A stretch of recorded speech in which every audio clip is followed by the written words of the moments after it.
Dr. J. Allen Hynek explains one alternative theory that we might be dealing with something from another dimension. One of the most intriguing aspects of UFO sightings is their apparent isolation in space and time. Sightings are usually made in one place at a time and last for short periods, sometimes appearing out of nowhere and vanishing into nowhere. This is much more suggestive of a parallel reality than, let's say, visits from some faraway planet, in which case we might expect them to stick around for a while. The British journal Flying Saucer Review was established in 1955 and is widely recognized as the leading UFO publication in the world. It is authored by over 50 experts worldwide who conduct major UFO investigations. Yet an official statement by editor Gordon Creighton is most amazing. Quote, "There seems to be no evidence yet that any of these craft or beings originate from outer space." End quote. Close encounters of the fourth kind are by far the most frightening. Those who claim to have been abducted by aliens and taken against their will. Perhaps the most famous case was that of Betty and Barney Hill. Their story began on the night of September 19th, 1961, as they were returning to their New Hampshire home from a vacation in Canada. They saw a distant point of light which seemed to move erratically.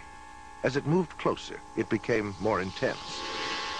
Betty Hill remembers. This craft left the top of the mountain, came out of the highway, and stopped in midair.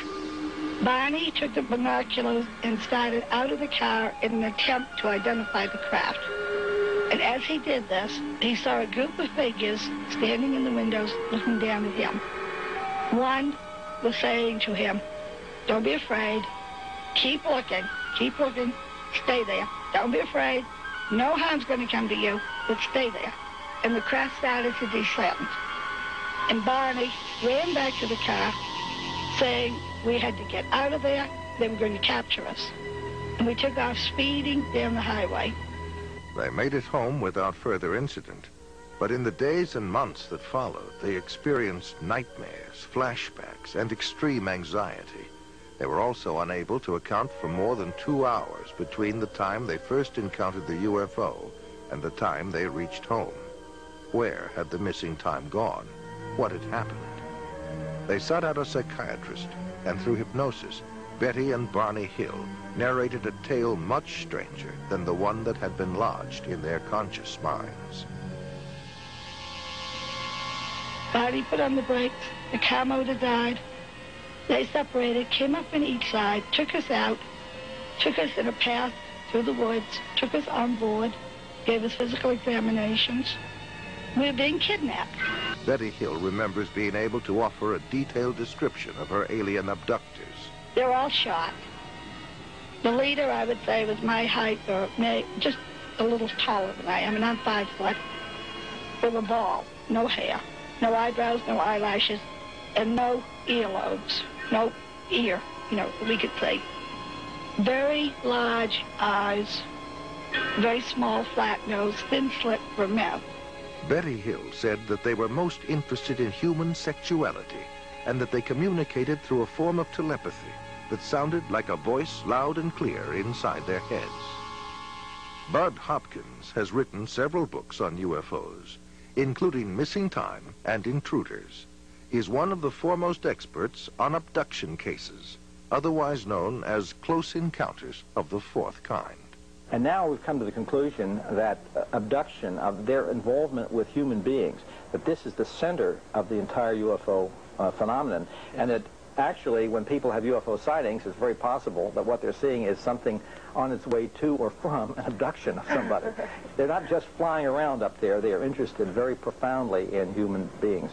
Whitley Strieber claims to have been abducted by alien beings on more than one occasion and wrote of his experiences in his best-selling book, Communion. I've had, since I wrote Communion, over 55,000 letters from people around the world who've had this similar things that think they have happened to them, and we still get about 200 a week. The Intruders Foundation and the Fund for UFO Research show that 1 out of every 50 American adults, 3.7 million people, indicate that they may have had an abduction experience with an unidentified flying object. I remember my mother was taken in a Jeep, and that I was there with a UFO. There was a beam of light that came down, and I was beamed onto the ship. These experiences sound crazy. It sounds impossible.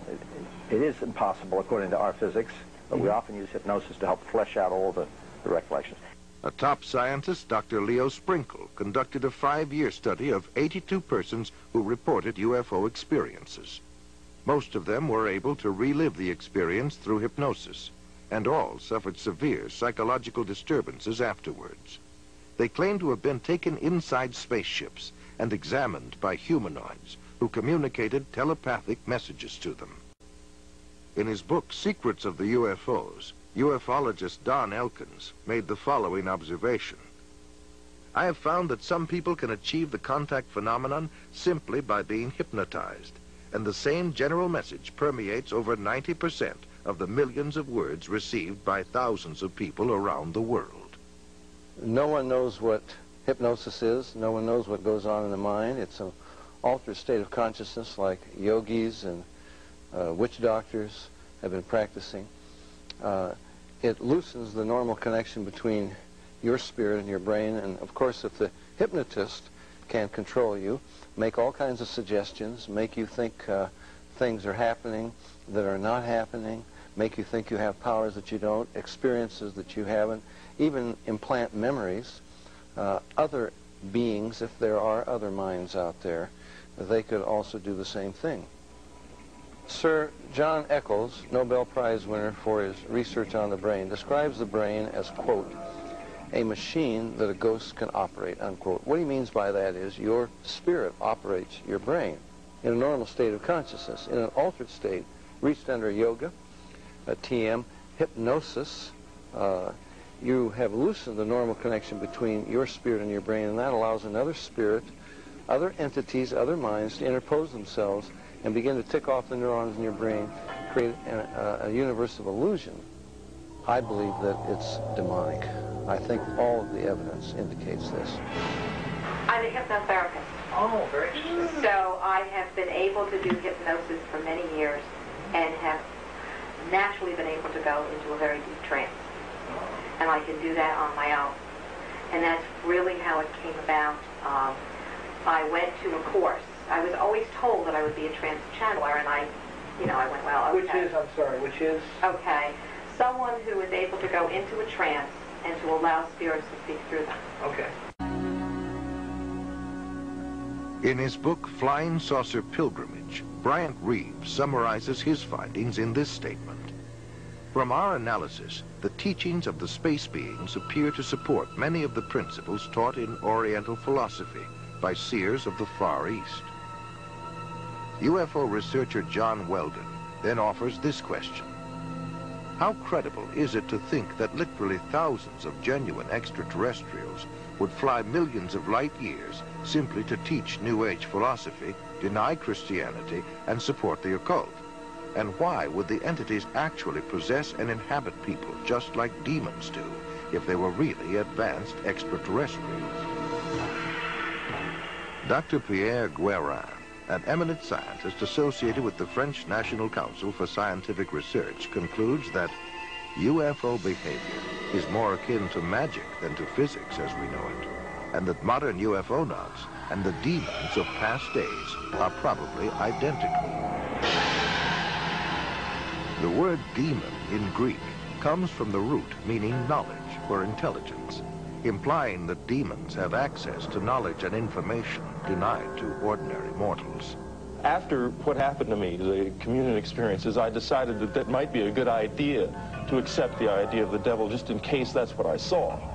If you look closely at the life of the world, you see the workings of evil in the world. There seems to be a sort of machinery behind it that is far beyond just the accident of human life. You can literally hypnotize a person, tell them that there's a cat in their lap. They will see it, they will hear it, purr, they will pet it and feel it. It's not physically there. You tell the cat to scratch them, and bring them out of it. There are scratch marks on their cheek, a non-physical object under the right conditions, can leave physical evidence. I think it's demonic. It's a spiritual power of some kind for which there is no physical explanation. You can't explain it with the laws of chemistry and physics as we know it. John Keel is a world-renowned expert on UFOs and has written numerous books and articles on the subject. A self-described agnostic, he made this statement: "Thousands of books have been written on the subject of demonology, which is the ancient and scholarly study of monsters and demons.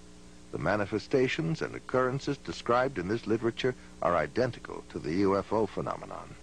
Victims of demonic possession suffer from the same medical and emotional symptoms as the UFO